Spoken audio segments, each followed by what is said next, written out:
예, 오랜만에 유튜브를 찍게 되었습니다. 오늘 첫 번째 시간으로 하나님의 계획 알고 살기. 아, 하나님의 계획이 많이 있으시겠지만은 첫 번째 시간으로 제가 인간의 창조 이해하기입니다. 인간을 왜 창조하셨는가, 또 어떻게 창조하셨는가, 이것은 하나님의 계획 알고 살기에 가장 중요하고 기초적인 것이라고 저는 생각을 합니다.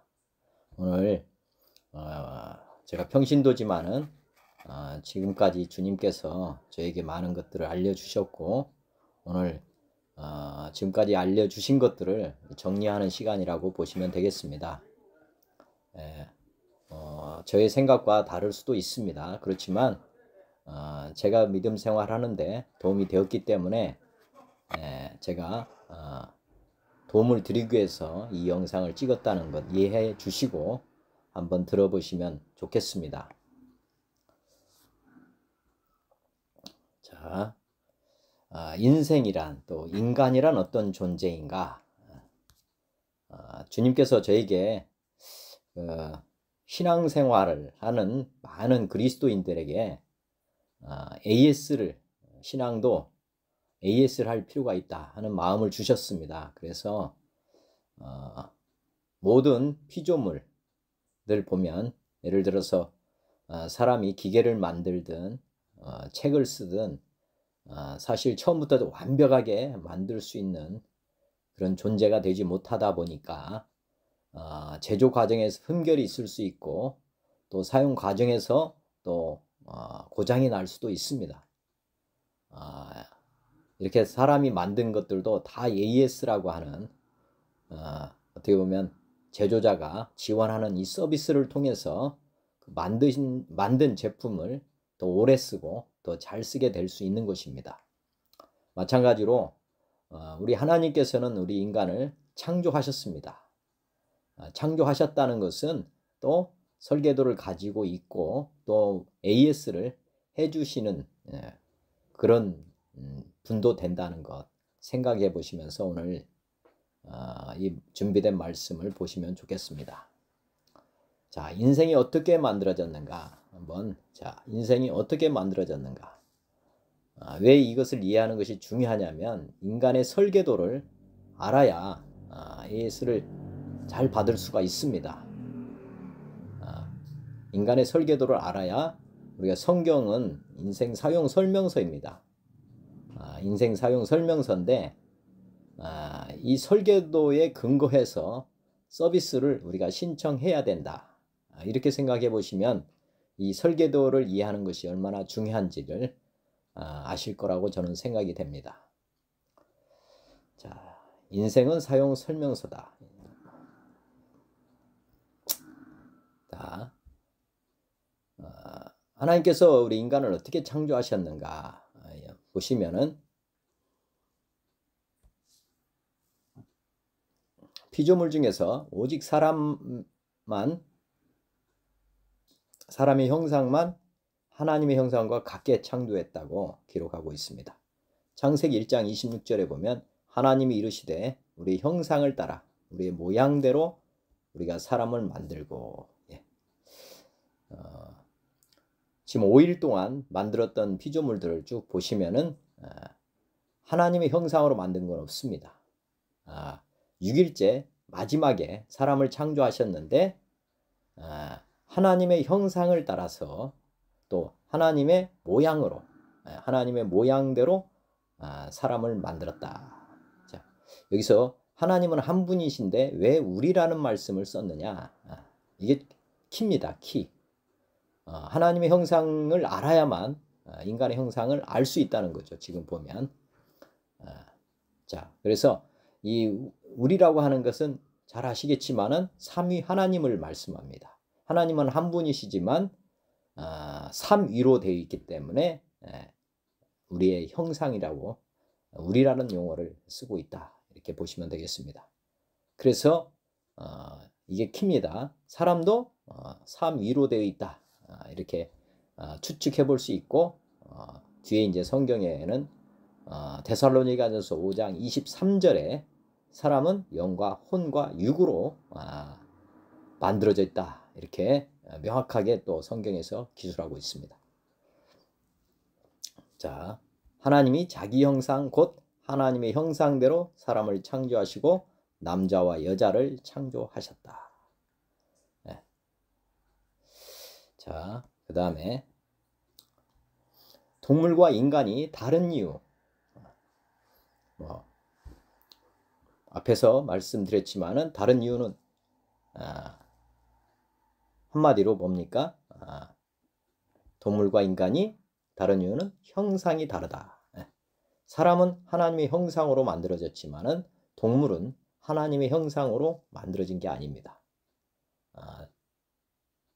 우리가 원숭이와 사람이 닮았다고 하는 것은 겉모습은 닮았습니다. 모양은 닮았다 할 수 있지만 정확하게는 형상까지 닮아야 같은 것입니다. 그런데 전도서에 보면 전도서 3장 21절 인생들의 혼은 위로 올라간다 이렇게 되어 있고 짐승의 혼은 아래 곧 땅으로 내려가는 줄을 누가 알랴.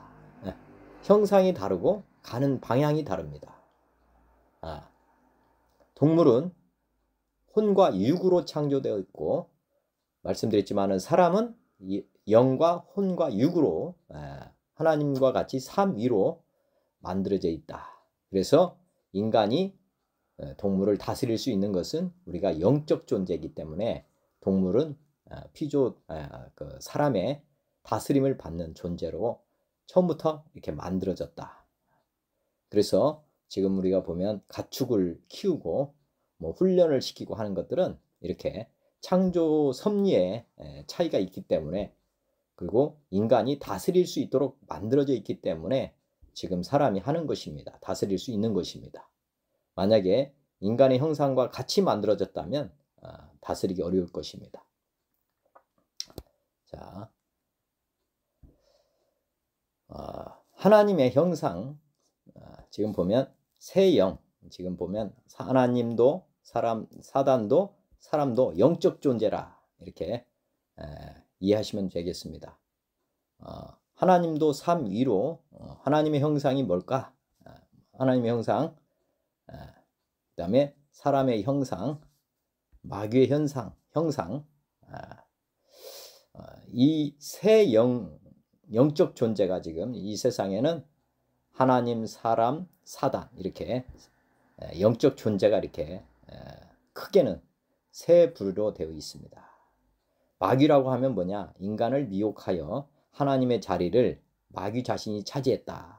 즉 처음에 하나님과 사람이 이제 만들어져 있고 마귀는 사실은 천사가 타락한 것입니다. 천사가 타락했는데 지금 보면 타락한 마귀가 삼위를 본따서 만들어져 있습니다. 뒤에서 설명을 같이 하도록 하겠습니다. 우리의 적은 사실은 사람이 아니고 마귀입니다. 우리가 적을 알고 나를 알면 지피지기 백전백승입니다. 자, 먼저 하나님의 형상에 대해서 한번 보실 필요가 있습니다.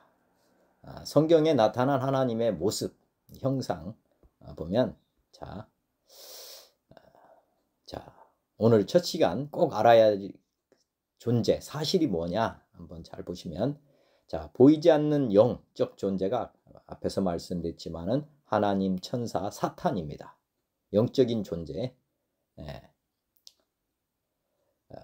그리고 인간은 영적인 존재이면서 또 육적인 존재이기 때문에 완전한 영적 존재는 이렇게 하나님, 천사, 사탄 이렇게 보시면 되겠습니다. 보이지 않는 영적인 존재.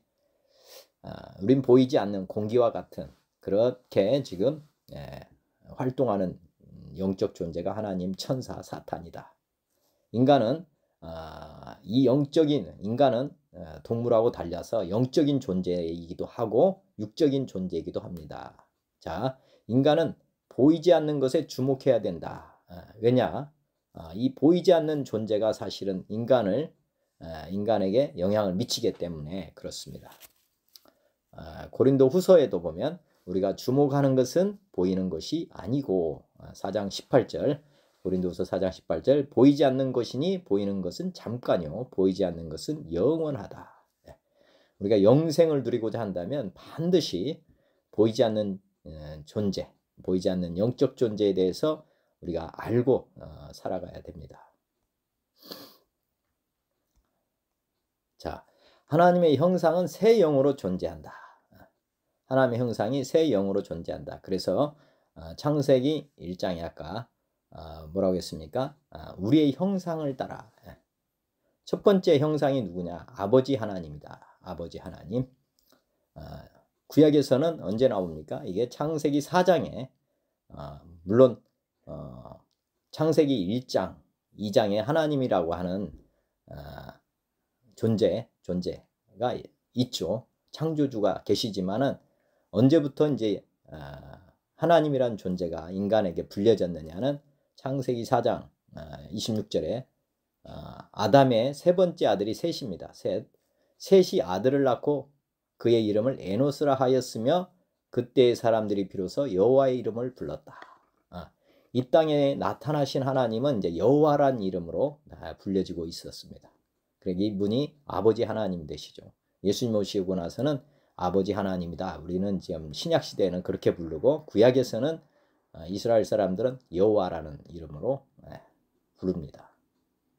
사실 아버지 하나님의 이제 모습이 구약에 나타나고 있다 보시면 되겠고, 출애굽기 3장에서 모세죠.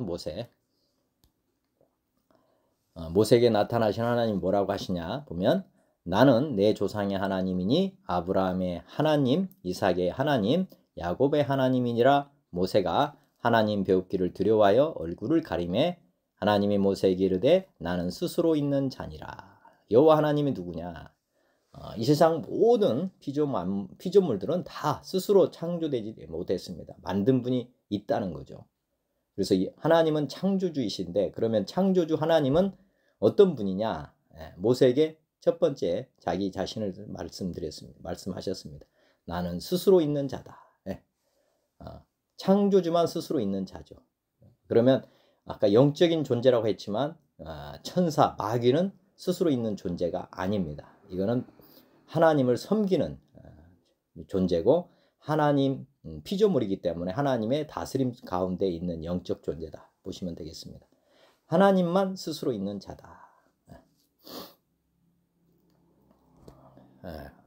이제 두 번째 하나님의 형상 두 번째 보시면 사복음서에 이제 나타나시는데 천국에서 임하신 하나님의 아들 예수님이 나타납니다. 이분은 누구냐? 말씀이신 하나님, 말씀이신 하나님이다. 요한복음 1장에 보시면은 태초에 말씀이 계시니라. 이 말씀이 하나님과 함께 계셨으니 이 말씀은 곧 하나님이시니라. 말씀이 육신이 되어 우리 가운데 거하심에 우리가 그의 영광을 보니 아버지의 독생자의 영광이요 은혜와 진리가 충만하더라. 예수님은 마리아의 몸에서 태어나기는 하지만은 요한복음은 무슨 말씀을 하고 있냐면 태초에 말씀이 계셨다. 창세기 1장에 보면 하나님이 세상을 만드실 때 말씀으로 창조하십니다. 말씀으로 창조하시는데 태초에 말씀이 계셨다. 창조 이전부터 말씀이 계셨다고 지금 기록하고 있고, 이 말씀이 누구냐? 예수님이라고 지금 지칭하고 있고, 이 말씀이 하나님이다 이렇게 말씀하고 있습니다. 두 번째 형상은 아들 예수님이다 이렇게 보시면 되겠습니다. 말씀이다, 말씀. 두 번째 형상. 그리고 세 번째 하나님의 모습은 무엇이냐? 요한복음 14장에 이제 세 영 중에 하나님의 세 번째 모습은 보혜사 성령님입니다. 보혜사 성령님. 자, 보혜사 성령님에 대해서 기록된 것을 보면은, 자, 요한복음 14장 내가 아버지께 구하겠으니 그가 또 다른 보혜사를 너희에게 주사 영원토록 너희와 함께 있게 하리니 그는 진리의 영이라. 세상은 능히 그를 받지 못하나니 이는 그를 보지도 못하고 알지도 못함이라. 그러나 너희는 그를 아나니 그는 너희와 함께 거하시며 또 너희 속에 계시겠습니다. 보혜사 곧 아버지께서 내 이름으로 보내실 성령 그가 너희에게 모든 것을 가르치고 내가 너희에게 말한 모든 것을 생각나게 하리라. 세 번째 나타나신 성령님은 예수님께 성령 세례 받으실 때 임하신 성령님이 실제로 이제 인간에게 임하는 그 모습은 사도행전 2장에 성령이 임하는 성령 강림 사건이 있습니다. 그때 이제 우리에게 나타나신 하나님이신데 이분이 보혜사다는 말씀을 쓰고 있어요. 보혜사 성령님. 여기 보면 그분이 하신 일은 모든 것을 우리에게 가르쳐주고 예수님께서 하신 모든 말씀을 생각나게 해주시는 그러신 분이 성령 하나님이시다.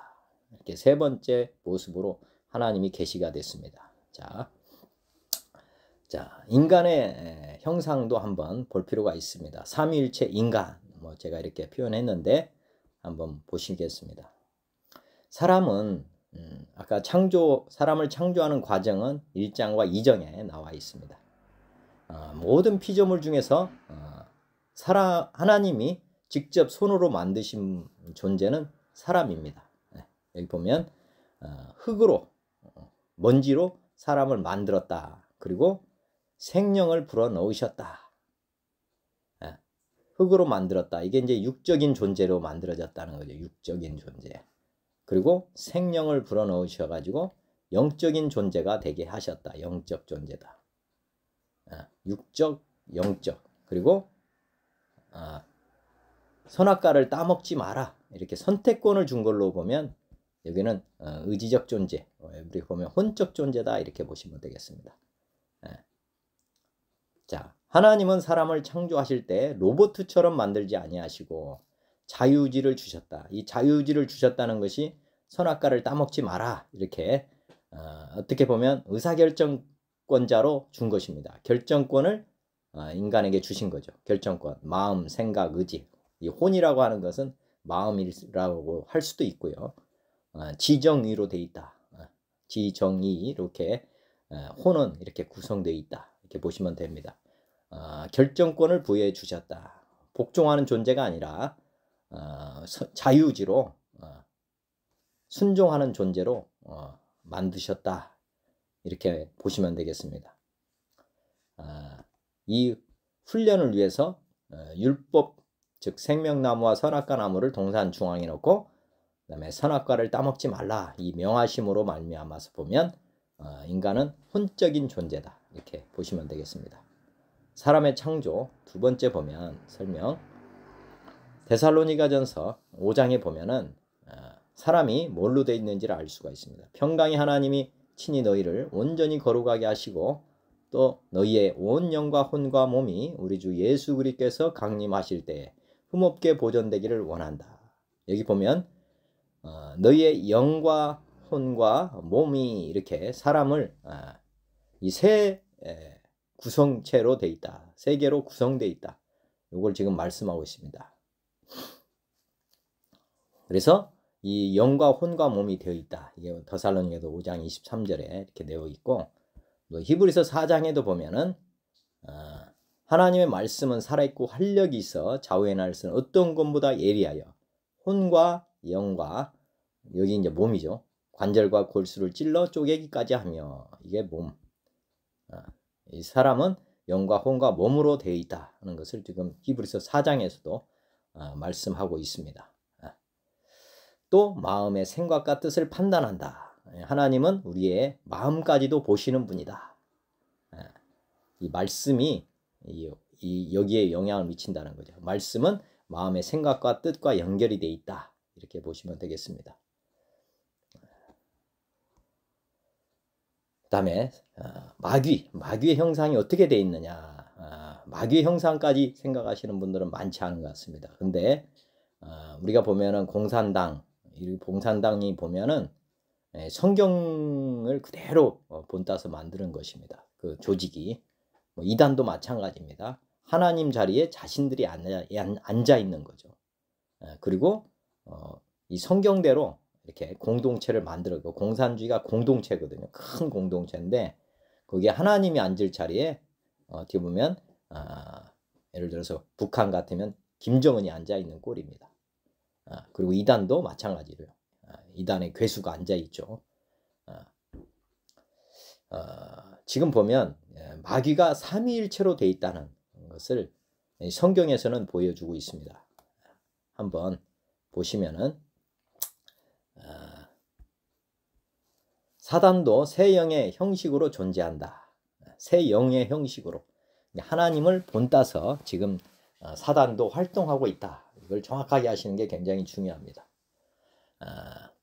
지금 보면 에펜, 마귀, 창세기 2장에 나오죠. 아니 3장에 나오죠. 에펜이라고 하는 존재가 처음으로 등장하는데 이게 아버지 하나님 아버지를 본는 것입니다. 마귀가 하나님 자리를 탐낸 거거든요. 사실은 한번 보시면 요한계시록 12장에 큰 용이 내쫓기니 곧 뱀, 햇뱀, 곧 마귀라고도 하고 사단이라고도 하며 온천하를 꾀하는 자라. 그가 땅으로 내쫓기니 그의 사자들도 그와 함께 내쫓기니라. 온천하를 꾀하는 자다. 아담을 꾀해서 사실은 아담이 죄를 짓죠. 이게 에팸입니다. 에팸이 마귀를 지금 상징하고 있다. 이렇게 기록하고 있습니다. 그래서 인간 아담이 선악과를 따먹고 죽었습니다. 죽었는데 그 이후에도 900년을 살죠. 900년을 사는데 선악과를 따먹는 즉시 죽었습니다. 뭐냐면 영이 죽었다는 것입니다. 영이 하나님 아버지의 자리에 하나님의 아버지가 떠나고 그 안에 누가 들어왔냐면 마귀가 앉아버린 것입니다. 이게 이제 죄의 대가입니다. 하나님을 떠나면 마귀가 그 자리를 차지하게 된다.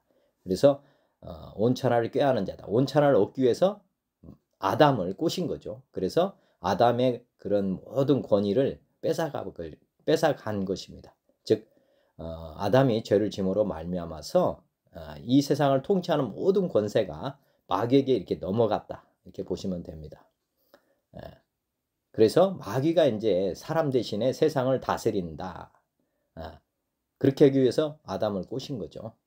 지금 햇뱀은 하나님 자리에 앉은 것입니다. 그렇게 보시면 되겠고, 두 번째, 마귀의 두 번째 모습은 어디에 나오냐면 이게 예수님의 역할이라고 보시면 되는데 예수님의 자리를 탐낸 것이다. 이렇게 보면 됩니다. 요한복음 13장에 보면은 내가 본 짐승은 표범과 비슷하고 그 발은 곰의 발 같고 그 입은 사자의 입 같은데 용이 자기의 능력과 보좌의 큰 권세를 가지고 그에게 주었더라.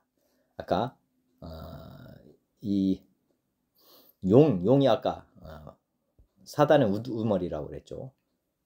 아버지 역할을 하는 이 용.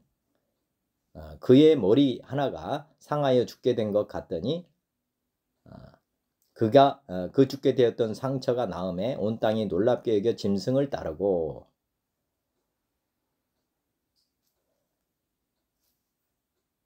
자 보면 용이 짐승에게 권세를 주므로 용에게 경배하여 짐승에게 경배하여 이르되 누가 이 짐승과 같으냐 누가 능히 이와 더불어 싸우려 하더라.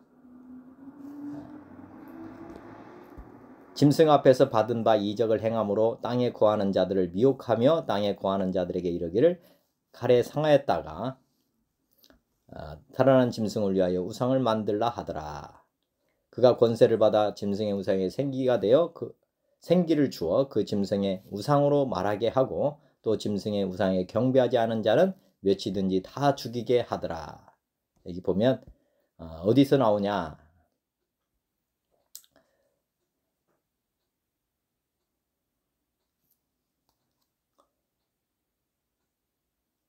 지금 바다에서 나온 짐승이라고 되어 있습니다. 이 짐승, 내가 본 짐승은 표범과 비슷하고 그의 발은 곰의 발 같고 그의 입은 사람의 입 같은데 용이 자기의 능력과 보좌와 큰 권세를 그에게 주었더라.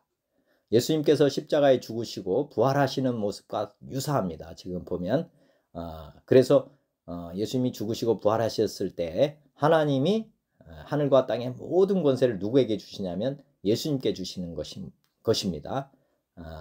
지금 그의 머리 하나가 상하여 죽게 된 것 같더니 그 죽게 되었던 상처가 나음에 온 땅이 놀랍게 여겨 이 짐승을 따른다. 이게 지금 보면 우리가 이제 신약시대 예수님을 따르는 것과 마찬가지로 지금 마귀가 다시 바다에서 나온 짐승에게 이런 놀라운 능력을 주었습니다.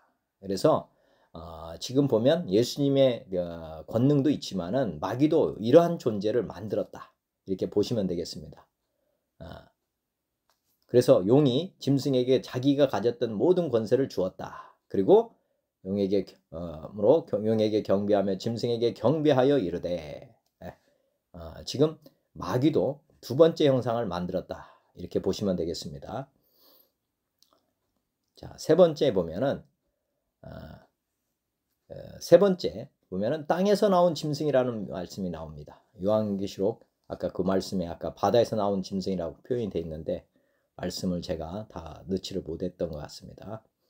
자, 보면은 또 다른 짐승이 이제 마귀에게서도 나오는데 이거는 땅에서 올라오니 어린 양같이 두 뿔이 있고 용처럼 말을 하더라. 그가 먼저 나온 짐승의 모든 권세를 그 앞에서 행하고 땅과 땅에 사는 자들을 처음 짐승에게 경배하게 하니 곧 죽게 되었던 상처가 나은 자니라. 처음 짐승이 누구입니까? 아까 용에게 바다에서 나온 거를 얘기하는 거예요. 두 번째, 즉 우리 성령님은 우리 예수님의 을 증거하는 분이죠. 마찬가지로 지금 땅에서 올라온 이 짐승은 뭐냐면 아까 바다에서 나온 짐승을 경배하게 한다는 것입니다. 큰 이적을 행하되 우리가 성령님이 많은 이적과 기적을 베푸시잖아요. 성령의 은사가 임하면 능력, 그다음에 총명, 믿음, 이렇게 은사가 있는데 마찬가지로 이 땅에서 올라온 짐승에게도 이렇게 권능, 이적을 행하는 것들이 똑같이 있다. 이렇게 모양을 본따서 하나님의 삼위 하나님을 본따서 똑같은 이렇게 가짜 하나님 역할을 한다. 이렇게 보시면 되겠습니다. 그래서 오늘 결론은 이 하나님의 형상과 인간의 형상과 마귀의 형상이 아주 흡사하게 돼요. 흡사한 게 아니라 동일하게 지금 만들어져 있고 하나님 자리에 지금 마귀도 본따서 불신자들에게는 그렇게 하나님처럼 활동하고 있다 하는 것을 이해하시면 큰 도움이 될 것으로 생각합니다. 오늘 첫 번째 사람의 구조, 형상이 어떻게 되어 있는지 그걸 성경을 통해서 살펴보았습니다. 좋은 시간이 되시길 바라고 두 번째 시간에 다시 뵙도록 하겠습니다. 수고하셨습니다. 감사합니다.